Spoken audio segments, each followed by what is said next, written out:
Hey, this is Glendon with Making Money with Storage Unit Auctions. The title of this segment, You Can Never, Ever Truly Tax the Rich. I was listening to President Obama's speech today, and it was rolling and rolling, and then we started talking about the tax rates and the upper 1% and the upper 2%. I'm going to let you in on the secret.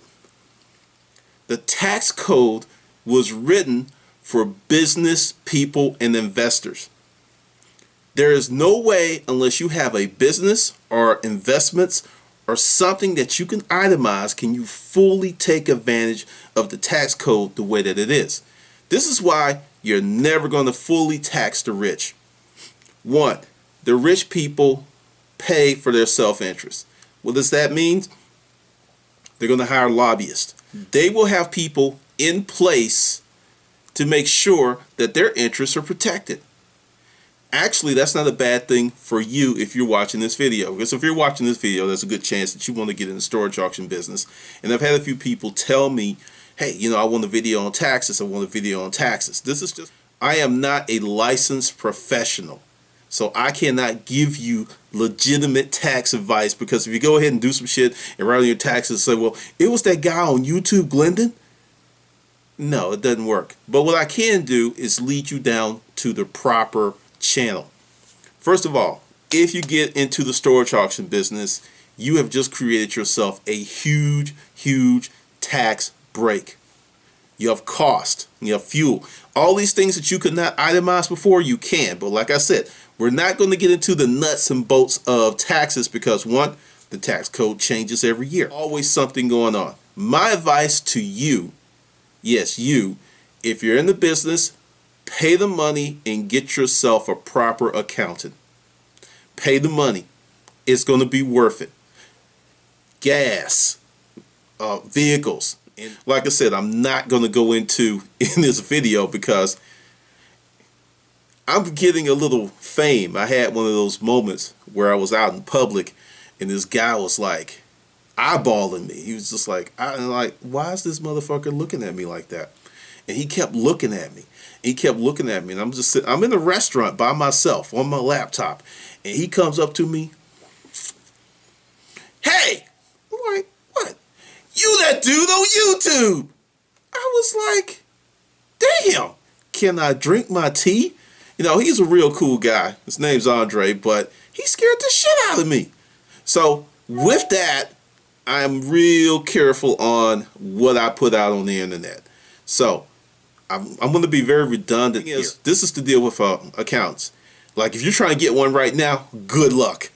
You need to get your account right after tax season is over. Find someone at that juncture, because if you're just trying to pop in their office, his or her weight in gold, they're busy right now, and they are not taking new customers because they can't.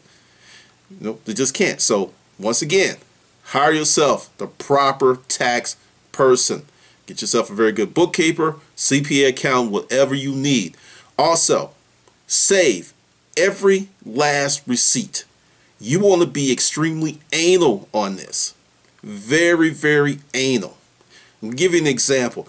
I'm not saying I did this, but I can break it down for you. Say you have two individuals. One makes $125,000 through a job. The other individual makes $125,000 through his business. Now, this is where it gets really interesting. The person who has the $125,000 job has a house, and he has a wife and 2.5 kids. The person who makes his money from a business does not have any of that. Understand? Because kids are a tax deduction, a house are a tax deduction. So this guy goes ahead and he itemizes, takes the interest, whatnot. And at the end of the day, out of that 125, he's giving up 45 G's large between federal, state, and whatever of his taxes, which is that's a knot. That's 30% after adjustments. Okay, because he did the thing with the house and the flex spending accounts and whatnot. All right, let's move over here to the business owner who made 125, the same amount of money, who does not have the wife and the 2.2 kids, nor does this person own a house. So he goes in and he's got expenses, business lunches, gas. Oh, he bought a truck for his business. You know, he had a choice. He could either take the depreciation, you know, because like I said, 3 different ways he could have made that truck work tax-wise for him, and he did. But you have to have the proper documentation, the proper people, the proper files. And as a business owner, in your second year of business, the first year you get a pass because you can't estimate what you don't know, but the second year you should have an idea. He pays his taxes quarterly. Understand that. So, he's paying his taxes quarterly. He has all of these deductions because he's filing every quarter. So, at the end of the day, this guy who makes $125,000, who does not have a house, wife, 2.5 kids, only pays 15 G's in taxes legally, and he's never been audited, ever. Now you're going, Glendon, how does that happen? One, there's a lot of loopholes as a self-employed. You have one of the biggest is if you have a job and you also have a business, you can still do this. You can put up to 40 grand a year away in your own SEP, self-employment pension. Once again, I'm not going to get into the mechanics because it's complicated. I'm not going to get your head twisted. I will say hire the proper people. But bam, so he takes that 40 G's and moves it. That's his money for his retirement, which will be taxed at a reduced rate as long as it's left in those investment vehicles. So bam, 40,000 right off the top, that leaves 85. Oh snap, business, this tax, charitable deduction, blah, blah, blah, blah. And there is a business vehicle. That's for personal use also, but the whole thing's a write-off. Do you get where I'm going? This is why you will never tax the truly rich. And when I say rich, I'm not talking Bill Gates. I'm talking that smart so-and-so who has a grocery store and a damn good account. Because there's so many ways to legally work the tax system, it's ridiculous. Because you always hear this stuff, and it's not rich people who are saying it. Have you ever noticed that? It's always congressmen. John Boehner put out there, we can't tax the people who are expected to get us out of this mess. And to John Boehner, I go, boo! You're full of bullshit. Because he's a business person that he knows. I want you to think to yourself, if you had a chance to start a business and you knew you were going to have to pay a lot of taxes, but that business was going to increase your life, save someone's life, make this place a better world, would you go, I'm not going to start that business. I'm just going to stay ignorant and poor? Bullshit. Like I said, there are so many vehicles, so many ways to slice the tax code that if you have a business and legitimate business deductions, I'm not talking about Casper the Friendly Ghost deductions, but your tax rate will be small. But you have to play the game. And see, that's one of the things. You have a lot of people who are like, I have a job. I'm going to tell you who really gets screwed. That person that has a job that does a lot of overtime because they treat their overtime money as a bonus. That's just messed up. But you're not going to tax. You're just not going to tax the rich. I'm not a rich guy, and I know how to play the game. What it takes is being willing to educate yourself and give yourself a financial education. You know, going back to, Rich Dad, Poor Dad, those principles. I mean, it's true. A lot of people think their house is an asset. It's a liability because it's on the bank's balance sheet as an asset because you're paying the bank money every month. It's their asset. It can't be your asset and their asset. Only after you pull equity out or you sell that bitch for a profit does it then become an investment. And as we all know, that shit ain't really working out for a lot of people right now. It's not. I mean, seriously, there are people that it actually makes no financial sense whatsoever to own a house. None. Zero. Saying, but that comes with a financial education and knowing where you are. And with this tax thing, it ain't happening. There are too many people making money, and we as Americans are not ready for a tax that would be totally fair to everyone and actually bring more money into which would be the flat tax. Flat consumption tax. Every time you buy something, you pay a tax across the board. Everybody pays the same rate. Anybody that comes in the country and buys something pays that tax.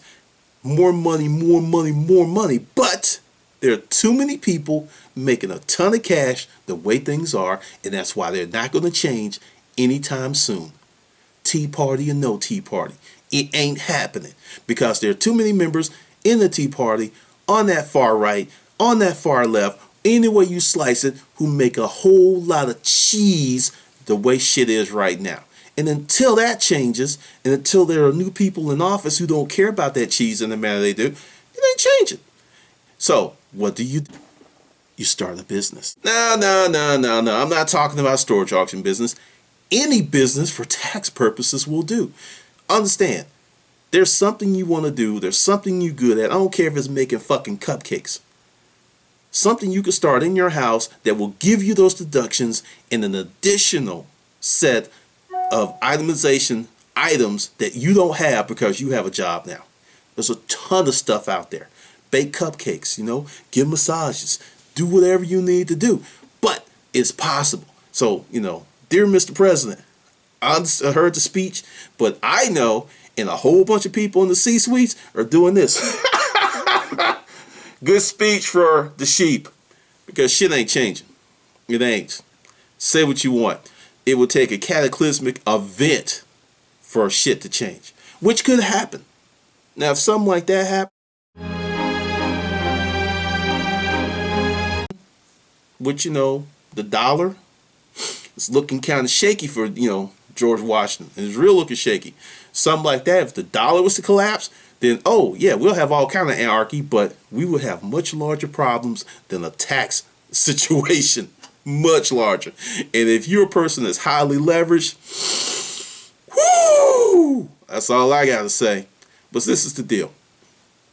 Forget that noise. Forget it. Now, when I was a kid, we used to have a saying called, if you can't beat them, join them. You are not going to beat the rich. The playing field has never been level. Never. You think that's going to happen because you wanted to? It's not. Those who have been in power throughout every segment of history that had to relinquish that power, it was by force, revolution, and war.